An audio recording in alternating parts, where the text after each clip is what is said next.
topic, which is group structure. So group structure essentially means the layout of the group, how people interact with each other, how the group behaves with each other, everything also. And so it has certain elements. One of the elements of group structure is roles. And so there are four subparts to group roles. One is group identity, one is group perception, role perception, role identity, role expectation, and role conflict. These roles essentially means some characteristics that are very natural to serve one unit. Take me for example. The role I'm taking now is the role of a student. When I'm at home, I'm a son, I'm a brother to my sister, and everything also. For every other people, they may have certain roles for each other. And so, when we're moving on to the group identity. Identity means a certain roles one person has. Like I said, I'm a student now. So certain people have certain types of roles. They may have different roles at the moment, or different specific roles that they are put into certain situations also. So next we move on to role perception. Perception literally means how one person is perceiving a certain situation. Like imagine we're in a public field, and there's certain like norms we should have, right? That we shouldn't give respect to people. We should make a scene that will make people be uncomfortable with themselves. So that were the expectations and perception we have. So the other perception can be, I'm a student right now, so I should be attentive, I should be punctual to everyone about, I should not create problems for each and every one of you. So that's your perceptions. Next one is expectation. We're going to the other side. How we expect other people to act in front of us.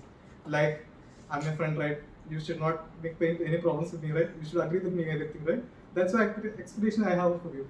So next one is group conflict. So take as an example also, we are friends, we are also classmates, right? That's two of our roles. Another guy, let me consider as my senior. So we're the friends also. So working in an organization, and I make some mistakes. You'll be like, should I tell him? Won't he feel bad? And as a superior, you should also say that to me, right? So those are the group conflicts, I mean the role conflicts. So the second one will be the norms. Norms are the accepted standards of behavior that one should have.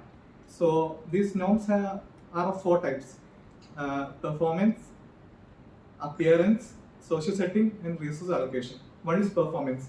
So if you are in organization settings and we are in a group, and the group have to complete certain functions, right? They have to reach a goal, right? For that, they have to perform to a certain level. The group does not perform to a certain level, they won't reach the goal, right? They won't. So the next one will be appearance. So appearance goal will be how we are showing ourselves to all of you. Like in our MBA classroom, we should dress professionally, right? We should get rid of your beard, right? We should act professional. So, and the third one, which is social setting. Social setting, right? Like I said, for the role perception, like imagine us being in a public space, and we should act accordingly, right? We should not make the other people like uncomfortable with ourselves, right? Yeah. So the fourth one is resource allocation. So the organization will decide how the resource should be allocated. That's a group effort. According to the decision, according to the plans they have made, they should allocate all their resources. Resources can be the money that they have, other sources like how many manpower we should give to this section and that section and all.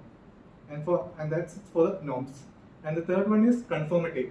Conformity literally means adjusting to the group pressure, or the we have heard of the term like peer pressure, right? If acting in a group and the other people will force us to do something, right? That's peer pressure. So the four types of conformity to this. Sorry, three types of conformity to this. First one is normative. Normative literally means that even though the people in the groups are acting bad, we'll adjust to it. Just because we have to be accepted by the group, like we want to be part of the group. So even they do something wrong, we'll be like, okay, it's fine. Even though in ourselves we'll be like, no, I don't want to be part of this. But that person want to be a part of that group. So the next one is information. Information literally means one is approaching another group for having more information. They need a guidance for the other group. For a specific job, they can't do it alone. So they might approach other people so that they can do that job with them, so that they can help them, that people can help us. So the third one is ingratiational. Ingratiational literally means they have to be socially rewarded, but they are not.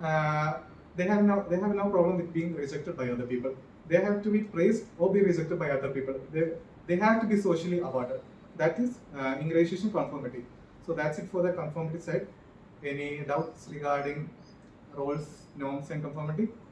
Okay. Next, we move on to the status side. When we normally hear of status, it will be the rich status, right? How well is doing, how is that guy doing, and conformity status of this side can be the how well is performing, how well is interacting with other people, and how well is doing his job. So on the organization, it will be like that. So that is for the status side. Next, we move on to the cohorts of social demography. That means we are a classroom and we will be of the same age, right? So we might be able to relate with each other more, right? Only, right? Yeah, we will be able to relate more with ourselves. So that's one point for the social demography. Other can be the same sex, the same religion, everything of the sort. So the next one will be cohesiveness.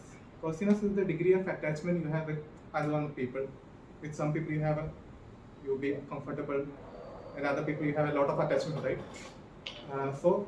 But for a group in an organization, cohesiveness can have a negative effect also.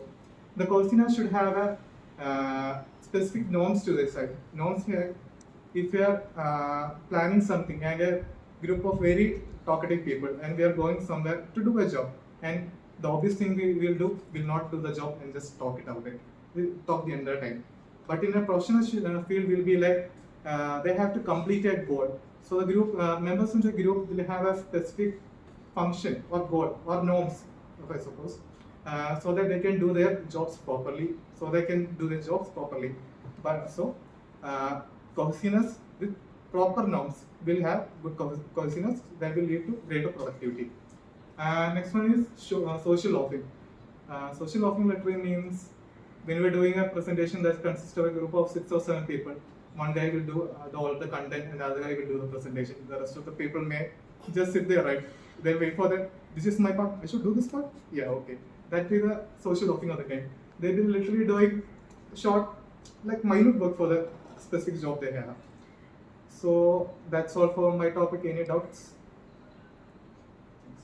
Thanks.